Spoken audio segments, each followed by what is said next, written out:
Hello everyone, welcome to the official channel of Sankhyan Educational Institute, a family of learning. My name is Karthik Pandey and I have been teaching physics for the last 6 years. I have mentored thousands of students for IIT and NEET and helped them to achieve what they wanted. चलिए start करते हैं अपना next lecture. ये lecture हम वहीं से continue कर रहे हैं जहां से मैंने लास्ट लेक्चर को छोड़ा था and it has been a long time. So let's start with introduction to vectors. इस लेक्चर में हम देखेंगे कि हम कैसे वेक्टर्स को ऐड और सब्ट्रैक्ट कर सकते हैं in the form of Cartesian vector. Cartesian vectors वो वेक्टर्स होते हैं जिनको हम कंपोनेंट्स कार्टेशियन कंपोनेंट्स के टर्म में रिप्रेजेंट करते हैं। तो आइए देखते हैं representation of vectors in Cartesian unit vector form. तो अगर आपको याद होगा बेटा, लास्ट क्लास में हम लोग पढ़े थे कि we can represent any vector in components form. Vector a can be represented as a x I cap, A y J cap और ए जेड के कैप। तो आप देख सकते हैं बेटा, this is the vector A shown in blue और ये हमारे तीनों एक्सिस है, रेफरेंस एक्सिस। तो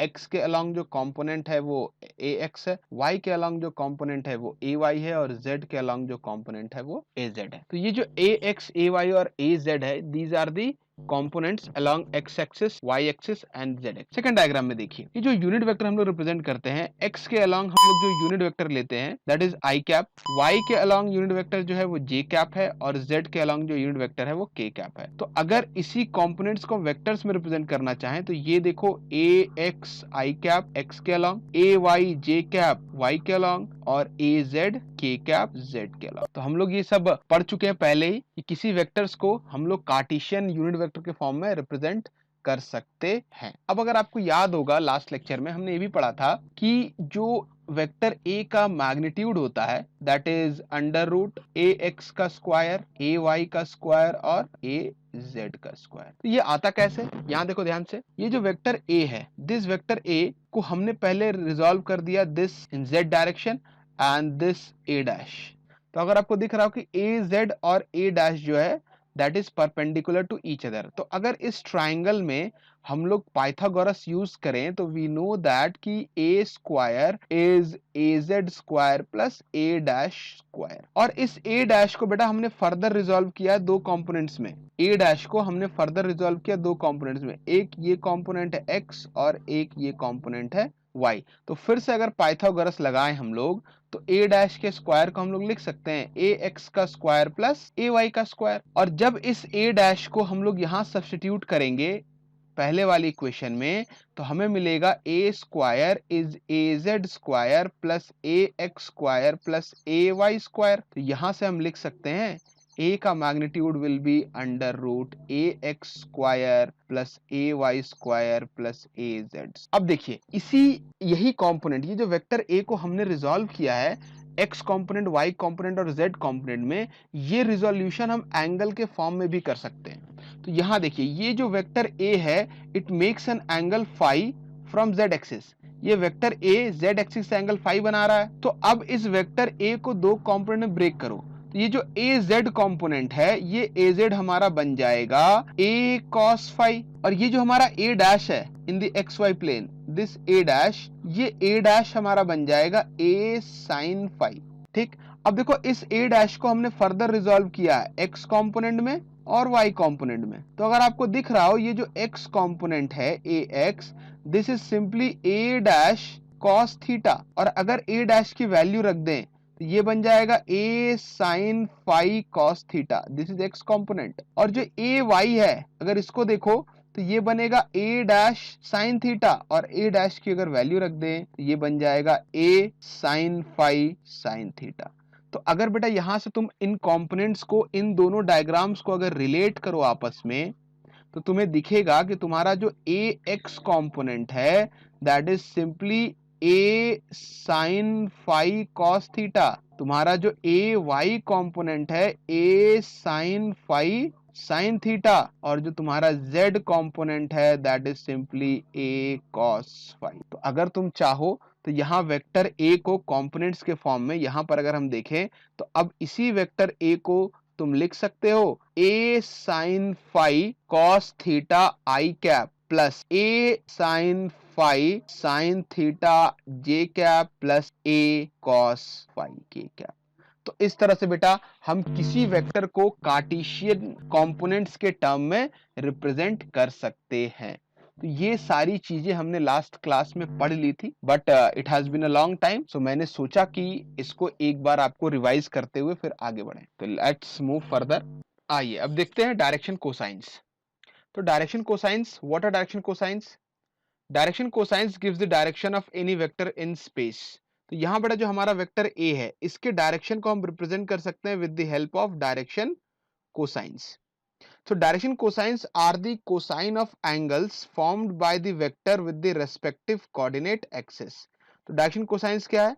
These are the cosines of angle formed by the vector with the respective coordinate axis. यहाँ देखो vector A जो एंगल बना रहा है रेस्पेक्टिव कोऑर्डिनेट एक्सिस से, वो है अल्फा, बीटा और गामा।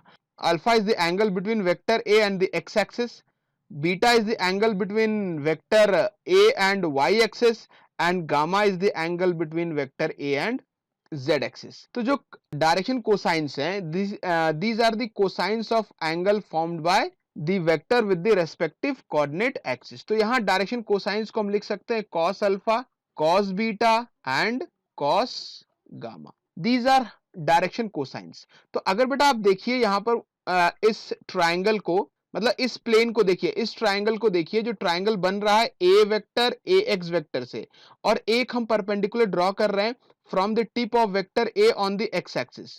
तो इस एंगल में अगर हम ट्रिग्नोमेट्री यूज करते हैं तो हम लिख सकते हैं cos alpha will be A x upon a. Similarly ये ट्राइंगल देखिए, triangle found by the sides vector a and a y, component of a along y axis, और यहां भी हम टिप से बेटा 90 डिग्री ड्रॉ कर रहे हैं ऑन वाई एक्सिस। तो ये देखिए 90 शो किया हुआ है। तो इसमें अगर हम ट्रिग्नोमेट्री यूज करते हैं तो cos beta will be a y upon a. Similarly इस ट्राइंगल को देखिए, formed by vector a and A z, z component of vector a, और यहां से भी टिप से हम एक 90 डिग्री ड्रॉ कर रहे हैं जेड एक्सिस पे। इसमें भी अगर हम यूज करें ट्रिग्नोमेट्री तो cos gamma will be a z upon a. अब इन सबको स्क्वायर करके ऐड कर दीजिए, जैसे cos square alpha will be A x का square upon a square, cos square beta will be a y का square upon a square, and cos square gamma will be a z का square upon a square. और अगर इन तीनों को add कर दें, cos square alpha plus cos square beta plus cos square gamma, these will be equals to ax square upon a square, ay square upon a square और az square upon a square। अगर बेटा a square हम LCM ले लें तो हमें ऊपर मिलेगा ax square plus ay square plus az square, और इन तीनों का सम भी a स्क्वायर होता है, तो a square upon a square क्या बन जाएगा? 1। तो cos square alpha plus cos square beta plus cos square gamma is equals to 1। यही बेटा cos अल्फा, cos बीटा और cos गामा को हम लोग बोलते हैं डायरेक्शन कोसाइंस। ऑलराइट, चलिए आगे बढ़ते हैं। Now addition and subtraction of vector in Cartesian unit vector form. तो अब देखिए हमने वेक्टर ए को कार्टेशियन यूनिट वेक्टर फॉर्म में रिप्रेजेंट किया है। Vector a is a x I cap, A y J cap and A z के cap. Vector b is b x I cap, b y z j cap and b Z के cap. हमें निकालना है addition of these two vectors, vector A plus vector b. तो हम इसको पहले बेटा जैसे नॉर्मल एडिशन करते थे वैसे लिख दो, a x I cap plus a y J cap plus a z के कैप ब्रैकेट में, plus vector b b x I cap, b Y J cap and b Z के कैप। अब i वाले टर्म्स को common ले लो, तो a x plus B x and this will be i cap, A Y plus B y that will be j cap, plus a Z plus B z that will be k cap. तो जब हमें बेटा resultant vector निकालना होगा vector A plus B, तो करना कुछ नहीं, सिंपली एक्स को एक्स से ऐड कर दीजिए, वाई कंपोनेंट को वाई से ऐड कर दीजिए, जेड कंपोनेंट को जेड से ऐड कर दीजिए। तो vector A plus vector B will be A x plus B x I cap, A Y plus B Y J cap and A Z plus B Z के cap. ठीक इसी तरह बेटा हम इन दोनों वेक्टर्स को सब्ट्रैक्ट भी कर सकते हैं। Suppose we need to find vector a minus vector b, तो मुझे क्या चाहिए? Vector a minus vector b. और हम लोग बेटा पढ़ चुके हैं कि vector a minus vector b को लिख सकते हैं vector A plus negative of vector b. तो फिर से वैसे लिख दो, वेक्टर ए को लिख दो a x I cap, A y J cap and A z के cap, plus negative of vector b. Negative of vector b क्या है, b x I cap, b Y J cap and b Z के cap.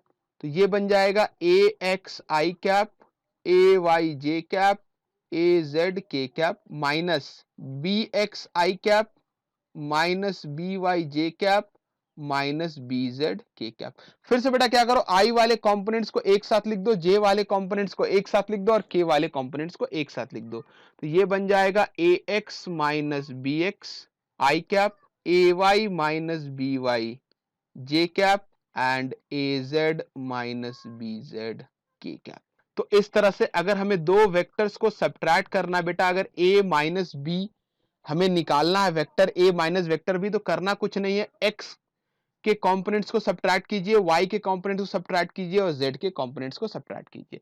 जैसे अगर a minus B चाहिए तो पहले a लिख दो, a का x कंपोनेंट माइनस b का x कंपोनेंट आई कैप, फिर a का y कंपोनेंट माइनस b का y कंपोनेंट जे कैप और a का z कंपोनेंट माइनस b का z कंपोनेंट के कैप। तो हमें ये रिजल्टेंट वेक्टर मिल जाएगा vector a minus vector b। अगर बेटा हमें उल्टा चाहिए था, vector b minus vector a चाहिए सपोज, तो फिर से कुछ नहीं करना, B x minus A x, a के x कंपोनेंट को b से सब्ट्रैक्ट कर दिए, b y minus a y J cap and b z minus a z k cap. तो बेटा कंपोनेंट्स फॉर्म में बहुत सिंपल है एडिशन और सब्ट्रैक्शन। आपको x कंपोनेंट, y कंपोनेंट्स और z कंपोनेंट्स को सेपरेटली ऐड करना है और i j के एज इट इज रहेगा। तो यहां देखिए बेटा कि हम लोग एडिशन एंड सब्ट्रैक्शन दो वेक्टर्स का कंपोनेंट्स के फॉर्म में कर सकते हैं। In the next lecture, we will solve only numericals on the complete addition and subtraction of vectors.